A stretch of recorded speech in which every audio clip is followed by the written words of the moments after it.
Raffi kebukan ya?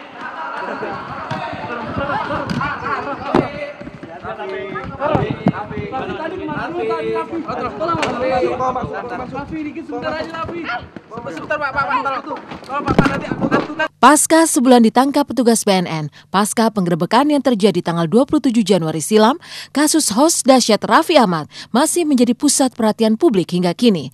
Juga ketika kini ia sudah berada di pusat rehabilitasi BNN Lido Sukabumi. Pro kontra langsung bergulir bahkan sejak Raffi ditangkap saat subuh itu. Mulai dari zat yang diduga dikonsumsi Raffi dan belum tercantum di undang-undang, hasil pemeriksaan dari RSKO, kepindahan Raffi secara tiba-tiba ke Lido, hingga pernyataan BNN yang menyebutkan bahwa Raffi ada riwayat gangguan mental. Tapi itulah yang terjadi. Untuk mendapatkan keadilan, Raffi harus menempuh jalan amat panjang dan terjal. Bahkan pemindahannya ke Lido yang mendadak pun masih terus menyisakan polemik. Jadi begini, hasil asesmen, ya, kesimpulan asesmen itu akan dibuka lengkap ketika di persidangan. Yang kita ambil hanya rekomendasinya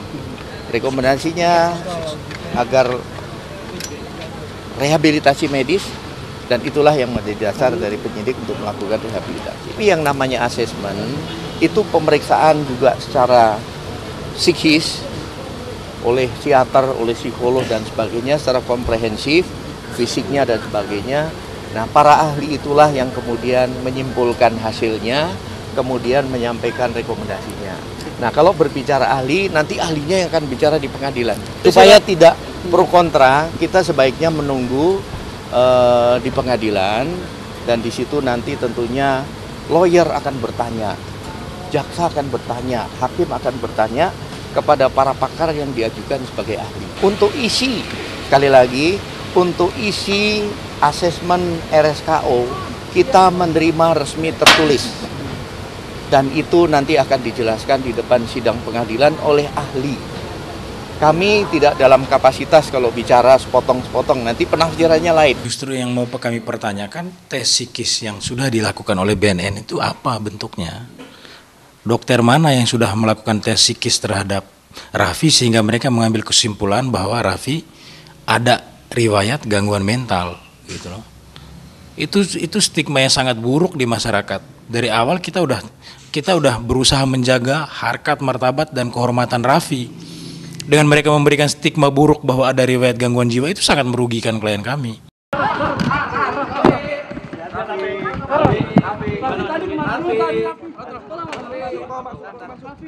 Perdebatan yang tak kunjung usai pada akhirnya memang membuat kasus Raffi semakin jauh dari titik terang. Pernyataan BNN pun tidak jarang justru membuat suasana semakin panas, termasuk anggapan bahwa Raffi mengalami gangguan kejiwaan. Lantas apa kata Lita Gading, psikolog yang juga sahabat Raffi dan kerap menyenguk Raffi bertatap muka secara langsung? Ya, menurut kita sih ada banyak pelanggaran-pelanggaran lah yang terjadi di sini, karena itu kita ajukan upaya hukum.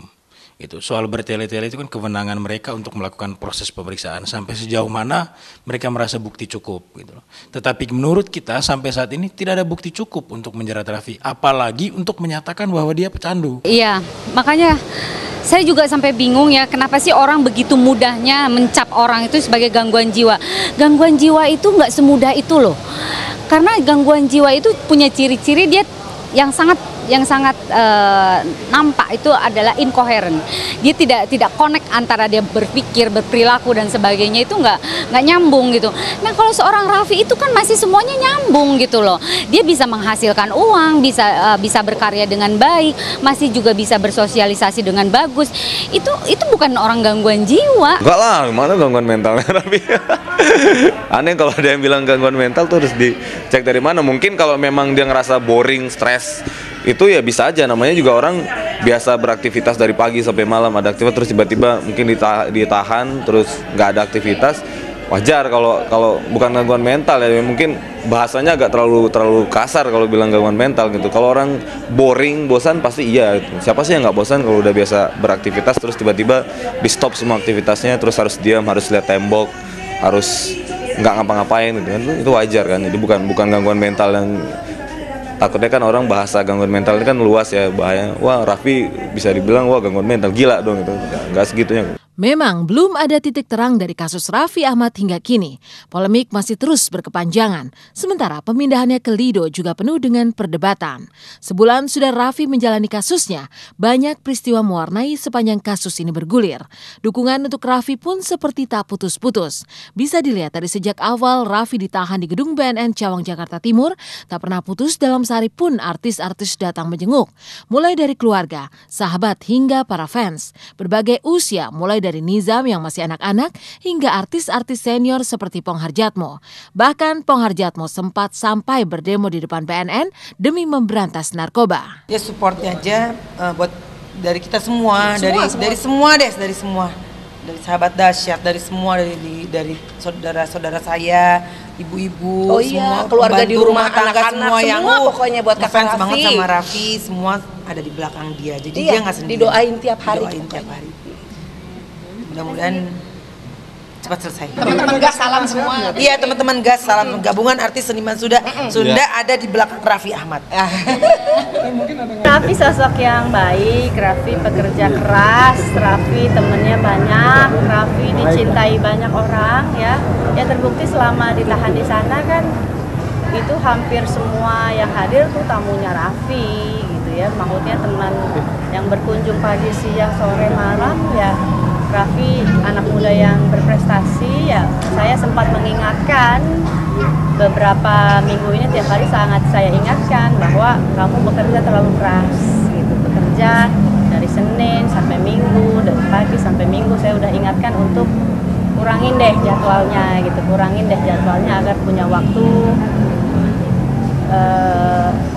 punya waktu rileks, punya waktu menikmati hidup dengan lebih bermanfaat lagi, nggak semata-mata mengejar dunia aja.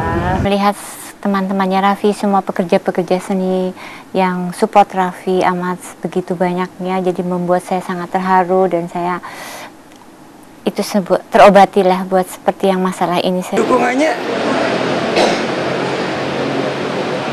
kalau memang Raffi itu hanya ketempatan dan pakai obat yang itu dicek, obat itu di Singapura, di Amerika dijual bebas kok. Kalau memang make ya, itu buat biar nggak capek. Buktinya Raffi juga nggak teler kok. Dia kalau ngomong juga lurus, gerakannya juga gerakan orang sehat. Kenapa dikenakan seperti orang narkoba? Tak hanya banjir dukungan, puncaknya saat Raffi berulang tahun 17 Februari silam, banjir air mata juga terjadi. Semua sedih dan rindu akan Raffi kembali hadir di tengah-tengah mereka. Tapi dari semua dukungan buat Raffi, ada dukungan spesial. Siapa lagi kalau bukan dari Wanda Hamidah. Ya, Wanda selalu hadir di setiap momen penting Raffi sejak ia ditahan. Bila ketetapan Tuhan sudah ditetapkan, tetaplah sudah yang bisa merubah dan takkan bisa berubah. Dari orang yang dari kan seperti material begini, ada yang diucapkan untuk Raffi? Ya biasanya kita kalau ulang tahun ngadain karto gitu ya, rame-rame. Karto. Sekarang Raffi nggak ada adanya di tempat lain. Mudah-mudahan dia nonton ya. Tetap sayang dan cinta sama dia, dan dia tetap bagian dari keluarga kami.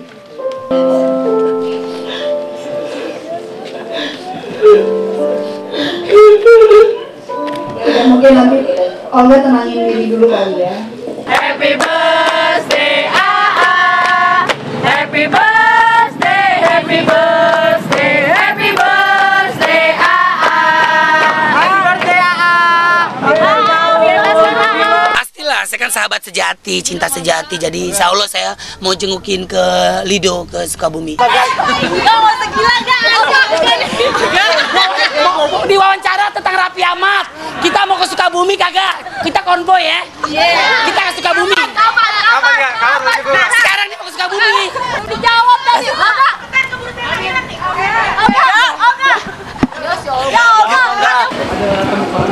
Gimana Mbak Raffi?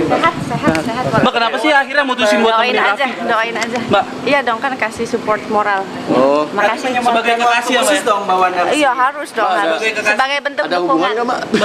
Iya Mbak. Enggak. Mbak terkait dengan partai Mbak. Mbak Wanda support ya. apanya sih? Mbak Wanda gimana Mbak? Makasih. Thank you. Terus.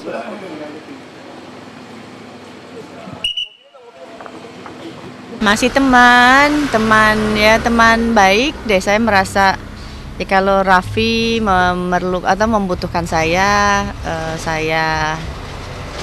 ada pada saat Raffi butuhkan, saya membutuhkan Raffi ada pada saat saya butuhkan gitu. Maksudnya bukan secara fisik, nggak mesti secara fisik gitu. Memang jalan terjal harus dilewati Raffi Ahmad untuk mendapatkan keadilan. Pasca 1 bulan ditahan BNN hingga pemindahannya ke pusat rehabilitasi, polemik masih belum berkesudahan. Dan di tengah hiruk-pikuk pemberitaan tentang kasus Raffi, para selebriti tengah dilanda apa yang disebut gerakan Harlem Shake. Lantas seperti apa suasana yang kemudian tercipta jika Maya Estianty dan Syahrini membuat gerakan Harlem Shake? Tidakkah Syahrini yang dikenal selalu ingin tampil sempurna takut kehilangan image?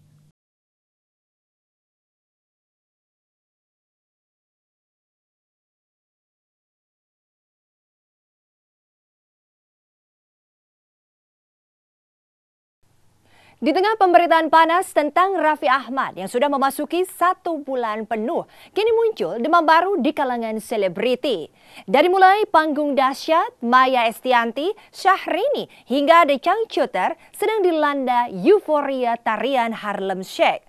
Lantas seperti apakah kehebohan yang tercipta jika Maya, Syahrini, hingga Edric Chandra yang sedang berulang tahun dan juga The Changcuter ikut menarikan tarian Harlem Shake?